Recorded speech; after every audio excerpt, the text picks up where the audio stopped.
दोस्तों, रीजनिंग का इंटरेस्टिंग एक टॉपिक है डाइस। डाइस से हमेशा एक क्वेश्चन एग्जाम में पूछ ही लिया जाता है और बहुत स्टूडेंट बना भी पाते होंगे, बहुत कोई नहीं भी बना पाते होंगे। लेकिन आज हम 4 क्वेश्चन डाइस का बनाएंगे और चारों क्वेश्चन का कॉन्सेप्ट बता देंगे, तो उसके बाद डाइस का सारा क्वेश्चन आपसे एग्जाम में बन जाएगा। तो चलिए देखते हैं ये चारों क्वेश्चन कौन सा है। तो देखिए यहाँ पे पहला क्वेश्चन ये है कि इसमें एक डाइस फोल्ड किया गया है। डाइस में टोटल 6 सरफेस होते हैं, तो ये 6 सरफेस को खोल दिया गया है और खोल देने के बाद इसमें हैच का विपरीत पूछा जा रहा है। अच्छा, इसमें डाइस में इंटरेस्टिंग बात ये होती है कि इसमें हमेशा किसी न किसी का विपरीत ही पूछा जाता है। ठीक है, तो पहला क्वेश्चन में हैच का विपरीत पूछा गया है और यहाँ पे डाइस क्या है, फोल्ड है। तो देखिए ऐसा अगर फोल्ड किया हुआ डाइस है तो हमेशा जो विपरीत होता है वो एक छोड़ के होता है, यानी हैच का विपरीत होगा एंड वाला होगा और डॉलर का विपरीत परसेंटेज होगा और ये @ का होगा स्टार। तो एक गैप करके जो भी पड़ता है वो क्या होगा, एक दूसरे का अपोजिट होगा। तो यहाँ पे हैच का विपरीत पूछा गया है तो इसका क्या आंसर हो जाएगा, एंड हो जाएगा।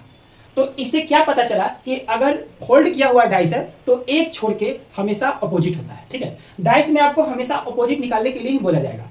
तो पहला हम लोग कॉन्सेप्ट क्या सीखे कि अगर डाइस फोल्ड किया हुआ है तो एक गैप करके क्या होगा, उसका विपरीत होगा। तो उम्मीद करते हैं कि आपको ये पहला कॉन्सेप्ट समझ में आ गया होगा। दूसरा क्वेश्चन ये है कि 2 डाइस दिया हुआ है और एक ही डाइस 2 तरीके से दिया गया है।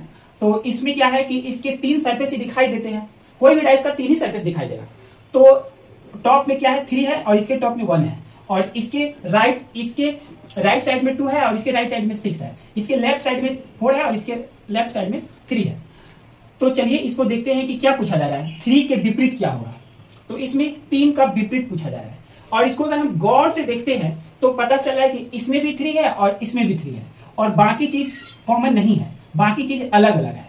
तो जब कभी भी ऐसा दिखे कि एक कॉमन हो और वो कहीं पे भी कॉमन मिले, एक कॉमन मिले और वो कहीं पे भी कॉमन मिले, तो वैसा कंडीशन में हम लोग क्या करेंगे, चक्रण विधि लगाते हैं। क्या लगाते हैं, चक्रण विधि। एक चक्का बना लेते हैं और एक चक्का बना के और उसमें 6 पार्ट करते हैं, यानी ऊपर में एक पार्ट हुआ और नीचे में एक पार्ट हुआ और बीच में क्या कर देंगे, 4 पार्ट कर देंगे। तो टोटल कितने पार्ट हो गए, 6। और 6 में नंबर भरना है।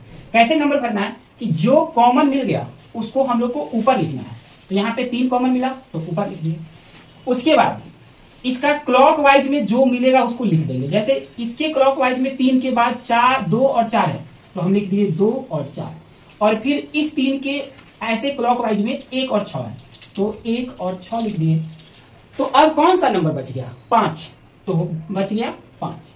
अब देखिए एक छोड़ के क्या होता है, अपोजिट होता है। 2 का अपोजिट 1 हो गया, 4 का अपोजिट 6 हो गया और 3 का अपोजिट 5 हो गया। तो 3 का विपरीत पूछा जा रहा है तो हो गया 5।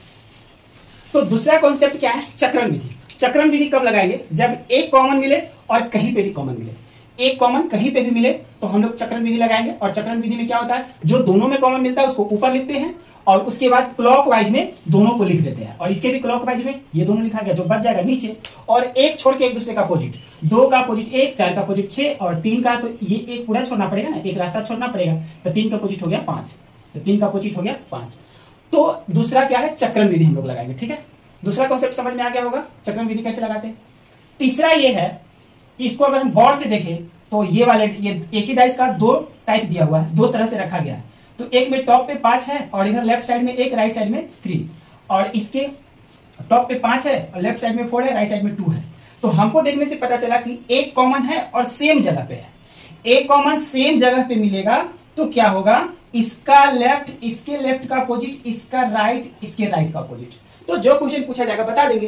तो 5 के विपरीत पूछ रहा है तो 1 का हो गया 4 अपोजिट, 3 के हो गया 2 अपोजिट और जो बच रहा है 5 का 6 होगा। तो 5 का अपोजिट क्या हो गया, 6। मतलब क्या कि तीसरा कॉन्सेप्ट ये है कि अगर सेम प्लेस पे, यानी टॉप पे या लेफ्ट पे या राइट पे, अगर सेम प्लेस पे एक कॉमन दिखेगा तो बाकी जो 2 प्लेस है वो एक दूसरे का अपोजिट होगा।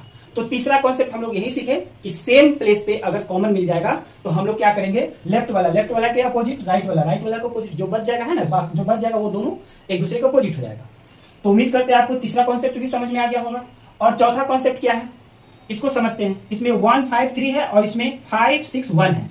तो इसको अगर गौर से देखेंगे तो इसमें 2 कॉमन मिला हुआ है और 2 कॉमन कहीं भी मिला हुआ है। 2 कॉमन कहीं भी मिले तो हम लोग क्या करेंगे, जो बच जाएगा एक दूसरे का अपोजिट हो जाएगा। जैसे 5, 5 इसमें भी मिला, 5, 5 इसमें भी मिला, तो बच गया 3 और 6, तो 3 का अपोजिट क्या हो जाएगा, 6 हो जाएगा। तो 3 के विपरीत पूछ भी रहा है, तो 3 के विपरीत क्या हो गया, 6।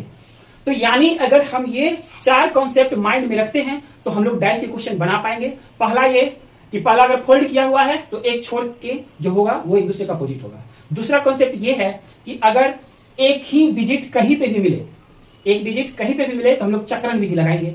और तीसरा कॉन्सेप्ट ये है कि एक ही डिजिट सेम प्लेस पे मिले तो बाकी दो सेम प्लेस वाले एक दूसरे का अपोजिट होगा। और चौथा हम लोग ये देखें कि 2 डिजिट कहीं पे भी कॉमन मिले तो बच जाएगा, एक दूसरे के अपोजिट होगा।